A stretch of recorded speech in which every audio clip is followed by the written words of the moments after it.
Hello, good morning to all of you. Myself, Dr. Mahesh Kumar Garg, Assistant Professor in Sociology from Government College Sapotra district Karauli.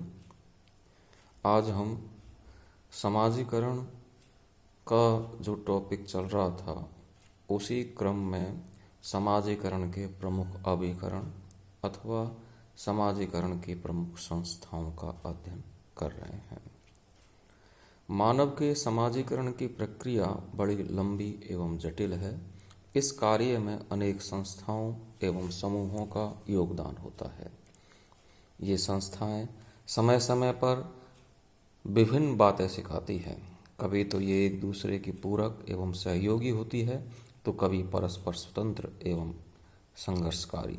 बच्चे का समाजीकरण करने में अनेक प्राथमिक संस्थाओं जैसे परिवार, पड़ोस, मित्र मंडली, विवाह एवं नातेदारी समूह तथा द्वितीयक संस्थाओं जैसे विद्यालय, धार्मिक, आर्थिक, राजनीतिक, सांस्कृतिक एवं व्यावसायिक संगठनों आदि का योगदान होता है।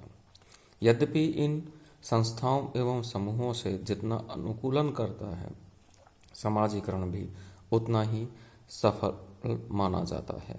यहाँ हम समाजीकरण की प्रमुख संस्थाओं व समूहों का उल्लेख करेंगे। सबसे पहले है नंबर 1, परिवार समाजीकरण करने वाली एक संस्था के रूप में।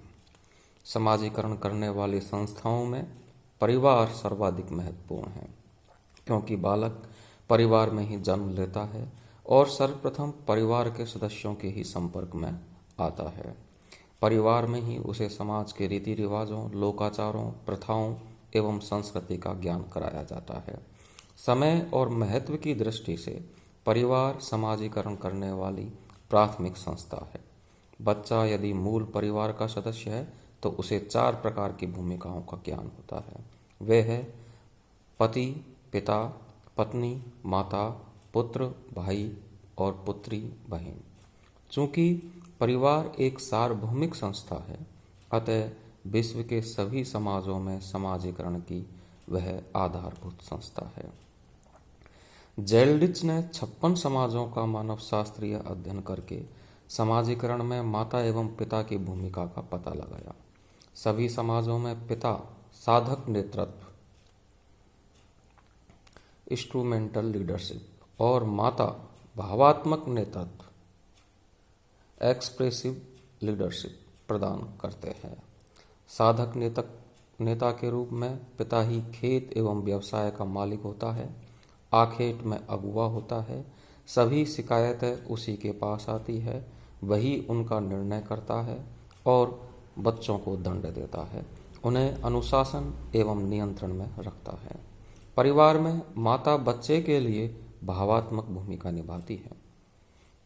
वही परिवार में मध्यस्थता करती है, समझौता करने का कार्य करती है। परिवार में झगड़ों को शांत करती है और वैमनस्य को दूर करती है। माता का व्यवहार बच्चे के प्रति स्नेह में घनिष्ठ, हितैषी और भावपूर्ण होता है। वह उदार एवं दंड न देने वाली होती है। सभी समाजों में पत्नी पति के से भावात्मक दृष्टि से बढ़कर होती है। रौब जमाने वाली औरतें समाज में अच्छी नहीं मानी जाती हैं। पुत्र सदैव पिता के समान और पुत्री माँ के समान बनना चाहती है। इस प्रकार बच्चे पर माता पिता का सर्वाधिक प्रभाव होता है। परिवार के अन्य सदस्यों एवं भाई बहनों का भी बच्चे के समाजीकरण पर गहरा प्रभाव पड़ता है। सदस्यों के पारस्परिक प्रेम, सहयोग, त्याग, अधिकार, बलिदान, सेवा, कर्तव्य निष्ठा आदि से बच्चे में भी सद्गुण जन्म लेते हैं। परिवार में आयु, लिंग एवं पद की दृष्टि से विभिन्न प्रकार के व्यक्ति होते हैं, जिनके संपर्क से बच्चा उनके आचरणों का अनुकरण करता है। वह माँ, बहन तथा पिता और भाई में लिंग भेद होने से विषम लिंगियों के प्रति समाज में प्रचलित व्यवहारों एवं मूल्यों को ग्रहण करता है। इसी प्रकार से परिवार में छोटी एवं बड़ी सभी आयु के व्यक्ति होते हैं। बड़े छोटों के प्रति अधिकारों एवं छोटे बड़ों के प्रति कर्तव्यों का निर्वाह करते हैं। जिसे बच्चा भी ग्रहण करता है। अधिकारों एवं दायित्वों का परिवार में सुंदर समन्वय पाया जाता है।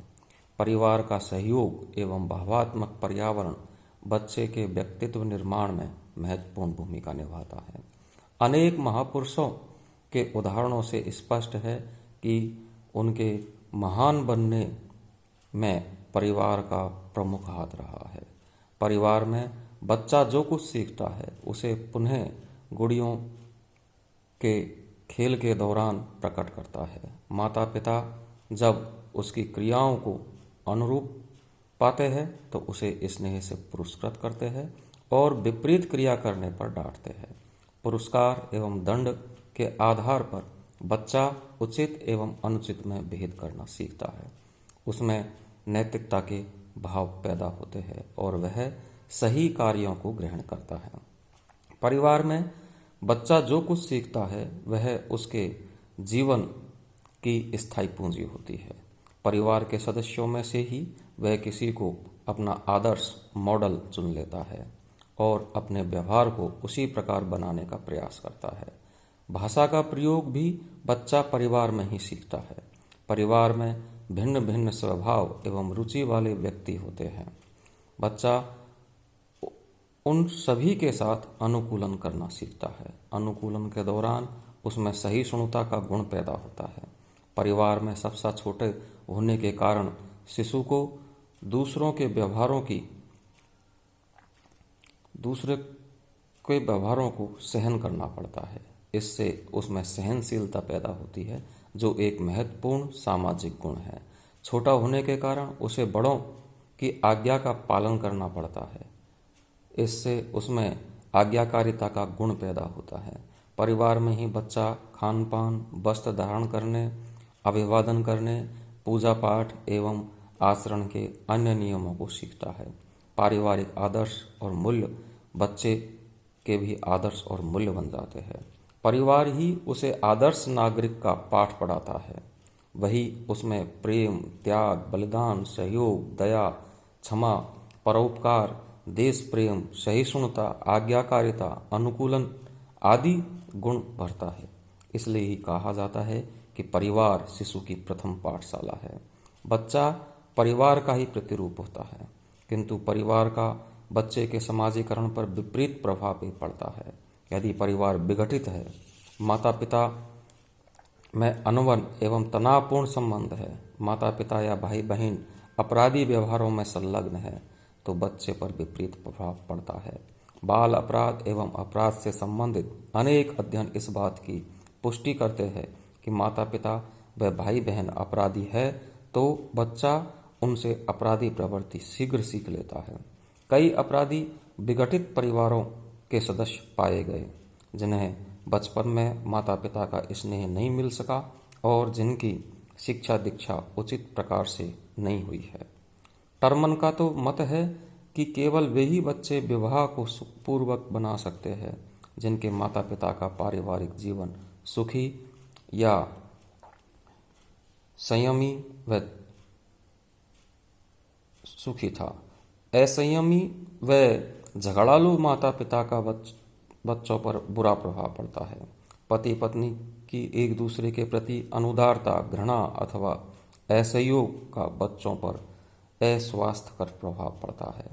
अधिक दंड देने पर बच्चे भयभीत, विरोधी एवं विद्रोही हो जाते हैं। उनमें आत्मग्लानि और हीनता के भाव पैदा होते हैं। अधिक स्नेह से भी बच्चे बिगड़ जाते हैं। माता पिता और परिवारजनों के सामाजिक, राजनीतिक और आर्थिक विचारों का भी बच्चे के व्यक्तित्व पर गहरा प्रभाव पड़ता है। दरिद्र व आर्थिक दृष्टि से असुरक्षित परिवार में व्यक्ति घुटन व वेदना महसूस करता है। संक्षेप में, परिवार का परिवेश बालक के व्यक्तित्व निर्माण में बहुत महत्वपूर्ण है। उसके विचारों, दृष्टिकोणों, आदर्शों एवं मूल्यों पर परिवार की छाप अमिट होती है। यही कारण है कि व्यक्ति के समाजीकरण में परिवार की भूमिका सर्वाधिक महत्वपूर्ण होती है। तो इस प्रकार से हम कह सकते हैं कि विश्व की अधिकांश आबादी चूंकि परिवारों में ही निवास करती है, इसलिए व्यक्ति पर सबसे अधिक जो प्रभाव पड़ता है वो परिवार का ही पड़ता है। व्यक्ति सबसे अधिक और आधारभूत बातें जो सीखता है वो परिवार से ही सीखता है। इसलिए परिवार सभी सामाजिक संस्थाओं में सबसे महत्वपूर्ण संस्था है और समाजीकरण करने की दृष्टि से परिवार एक तरह से प्राथमिक संस्था के रूप में व्यक्ति के लिए कार्य करता है। व्यक्तित्व के निर्माण में परिवार का महत्वपूर्ण योगदान है। समाजीकरण के दौरान व्यक्ति सामाजिक अंतःक्रियाओं के माध्यम से परिवार से बहुत कुछ सीखता है।